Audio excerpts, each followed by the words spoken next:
2025 ఫిబ్రవరి నెల 3వ రాశి మిథున రాశి ఫలితాలు. కన్యా మిథునయోర్ బుధ. కన్యా మిథున రాశులకి బుధుడు అధిపతి. కానీ ఈ రాశి వాళ్ళ పరిస్థితి పూర్తిగా బాగా లేదు అని చెప్పాలి. శుక్రుడు ఒక్కడే బాగున్నాడు, మిగతా గ్రహాలు ఏవీ బాగాలేవు. 9 గ్రహాల్లో 8 గ్రహాలు పూర్తిగా బాగాలేవు. పైన 12ంట గురువు, 1ంట కుజుడు. ఈ గ్రహాల యొక్క ఫలితం ఏమిటంటే బాగా ఆలోచించాల్సింది. 12ంట కానీ 1ంట కానీ 2ంట కానీ శుక్రుడు శని కానీ కుజుడు కానీ గురువు కానీ ఉండేటట్లయితే చాలా కష్టాలు వస్తాయి. కుజుడు జన్మంలో ఉండటం వల్ల అనారోగ్యాలు వస్తాయి. ఈ అనారోగ్యాలు బాగా ఇబ్బంది పెడతాయి. అందులో ఇప్పుడు ఈ పొల్యూషన్ బట్టి రకరకాలైన జ్వరాలు వస్తున్నాయి. ఈ జ్వరాల వల్ల నెలల పర్యంతం బాధపడుతున్నారు. అదే వయసులో వాళ్ళైతే వెంటనే ఫ్లూ జ్వరాలు అంటున్నారు. జలుబు దగ్గుతో కూడిన జ్వరాలు ఇప్పుడు వస్తున్నాయి. ఈ జ్వరం వచ్చిందంటే నెల రోజులాగా తగ్గట్లేదు. తర్వాత చికెన్ గున్యా అనేది వస్తుంది. ఇట్లా రకరకాల జ్వరాలు వస్తున్నాయి. వయసులో ఉన్న వాళ్ళైతే తట్టుకుంటున్నారు, వృద్ధులైతేనేమో చాలా ఇబ్బంది పడుతున్నారు.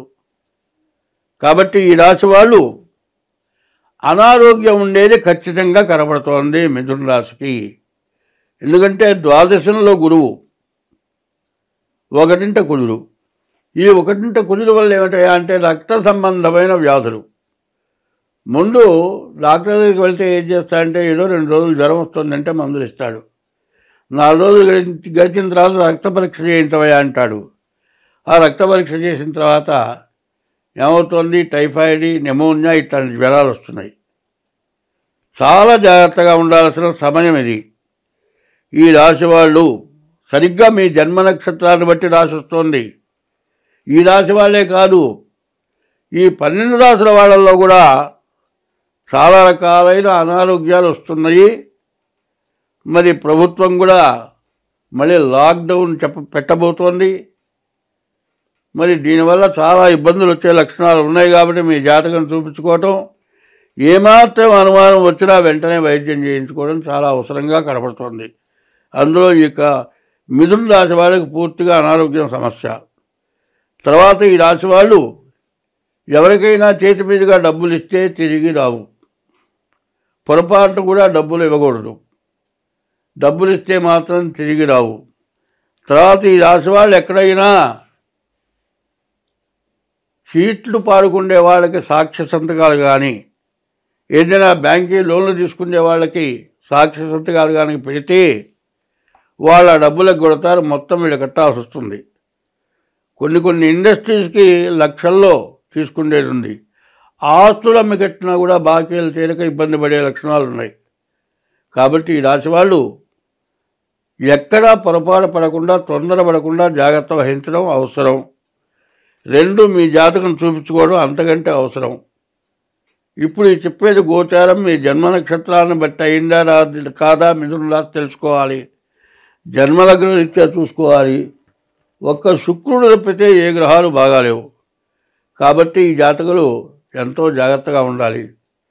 తర్వాత ఎక్కడా తన నుంచి పొరపాటు జరగకుండా చూసుకోవడం ఒకటి. రెండవది ఏమిటయా అంటే ఎవరైనా సరే తన ఇష్టదైవాన్ని పూజించడం ఒకటి. ఇంకా పిపీలికా సమారాధన అంటారు.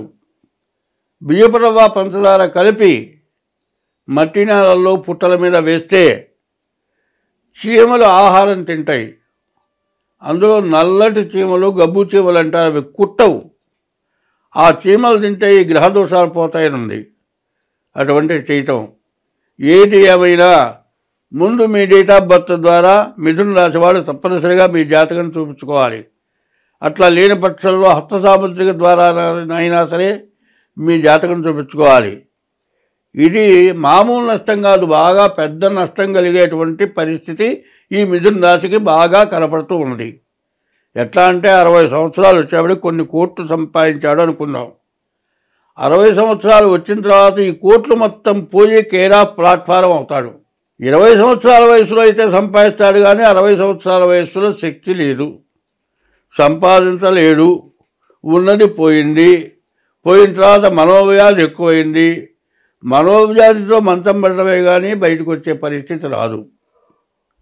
ఇటువంటి పరిస్థితి తెచ్చుకోవడం మంచిదా? ముందుగా మీ జాతకం చూపించుకొని జాతకరీత్యా రెమెడీ చేయించుకొని మీరు బాగుండటం మంచిదా?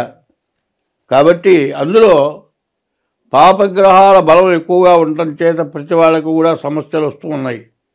కాబట్టి ఈ రాశివాళ్ళు ముందుగా జాగ్రత్త చూపించుకోవటం చాలా అవసరం. తర్వాత ఈ రాశి వాళ్ళకి వివాహం కావటానికే మంచి అవకాశం ఉంది. కాబట్టి ఈ వివాహం అయిన తర్వాత ఎట్లా ఉండాలి అనే పొజిషన్ ఒకటి చెప్తాను నేను. మరి ఆడపిల్ల ఒక ఇంట్లో నుంచి ఇంకో ఇంట్లోకి వస్తుంది. మనిషికి 100 సంవత్సరాల ఆయుష్ ఇచ్చాడు. 25 సంవత్సరాలు అయ్యేటప్పటికల్లా ఆ పిల్ల పెళ్లి చేసి అత్తగారింటికి పంపిస్తారు. ఆ అమ్మాయి మిగతా 75 సంవత్సరాలు అత్తగారింట్లోనే జీవనం గడపాలి. మీ కన్న కూతురు పెళ్లి చేసుకొని బయటికి వెళ్తే తల్లిదండ్రులైన ప్రతి వాళ్ళు బాధపడతారు. ఎందుకంటే అత్తగారింట్లో ఆమె సరిగ్గా ఉండలేకపోతే. అట్లాగే నీ కూతురు అత్తగారింట్లో ఉండలేక ఇబ్బంది పడుతుంటే నీ కోడల్ని ఇంటికి వచ్చినప్పుడు ఇబ్బంది పడకుండా చూసుకోవాల్సిన బాధ్యత మీకున్నది. కాబట్టి కన్న కూతురు కంటే ఎక్కువైంది కోడలు. కాబట్టి అత్తగారు ముందు కోడల్ని జాగ్రత్తగా చూసుకోవాలి. తర్వాత భర్త అయిన వాడు కూడా ఎవరిని ఎంతవరకు చూసుకోవాలి అంతవరకు చూసుకోవాలి. జీవితం చివరిదాకా ఉండేది భార్య, మధ్యలో పోయేవాళ్ళు తల్లిదండ్రులు. కాబట్టి భార్యని జాగ్రత్తగా అదుపులో పెట్టుకోవటమే కాక తల్లిదండ్రుల సమస్య లేకుండా జాగ్రత్తగా చూసుకుంటే ఈ కాలం గడుస్తుంది.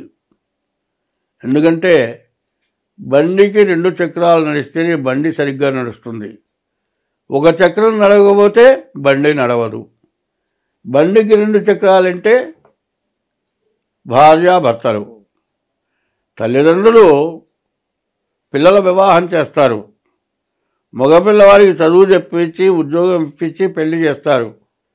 పెళ్లి చేయగానే ఏమంటారా, మా పని అయిపోయింది, మా బాధ్యత తీరిపోయింది, పెళ్లి చేశాం, ఒక ఇంటివాడిని చేశాం, ఇక వాళ్ళ బతుకు వాళ్ళది అంటారే తప్పితే ఇంతకుముందున్న బాధ్యత తర్వాత వాళ్ళు ఆలోచించరు. కాబట్టి తల్లిదండ్రులకి అన్నం పెట్టకుండా ఎగ్గొట్టకుండా తల్లిదండ్రులను పోషించుకుంటూ కుటుంబాన్ని జాగ్రత్తగా గౌరవంగా చూసుకునే పరిస్థితి కావాలి. అది కావాలంటే ఈ రాశి వాళ్ళకి గ్రహస్థితి బాగాలేదు. పెద్ద సమస్యలు ఎక్కువగా వచ్చే లక్షణాలు బాగా కనబడుతూ ఉన్నాయి. ద్వాదశంలో గురువు వల్ల చాలా ఇబ్బందిట. ఎట్లా ఉంటుందంటే వాక్కారకుడు గురువు. ఈ వాక్ సిద్ధి బాగుండాలి. ఎట్లా ఉంటుందంటే ఆ వాక్కు కోపం వచ్చినప్పుడు పెళ్ళాన్ని ఒక మాట అంటారు. ఆ మాట నేను అంటల్లా, ఇంకో రకంగా చెబుతున్నా. ఎవరింటికన్నా వెళితే అరే మీ నాన్న ఉన్నారా అని అడిగితే అది పద్ధతిగా ఉంది. నీ అమ్మ మూడున్నారా అంటే అర్థం మాత్రం ఒకటే కానీ రెండోది వికటంగా ఉంది. అట్లా వికటమైన భాషలు లేకుండా అందరూ సమంజసంగా ఉండటం ఈ రాశి వాళ్ళకి చాలా అవసరం. తర్వాత ఇంట్లో అందరూ కూడా ఎవరి తగిన బాధ్యతగా వాళ్ళు ఉండాలి. బాధ్యత తప్పి ప్రవర్తించకుండా ఉండాలి. ఈ రాశి వాళ్ళు ముందు జాతకం చూపించుకోవాలి. వివాహం కాలేదనుకున్న వాళ్ళు వివాహం అయిన తర్వాత సంవత్సరం జరగకుండా చాలా ఇబ్బందులు పడుతున్నారు. కాబట్టి ఈ రాశి వాళ్ళు ఎంత జాగ్రత్త పడితే అంత మంచిది. స్వస్తి.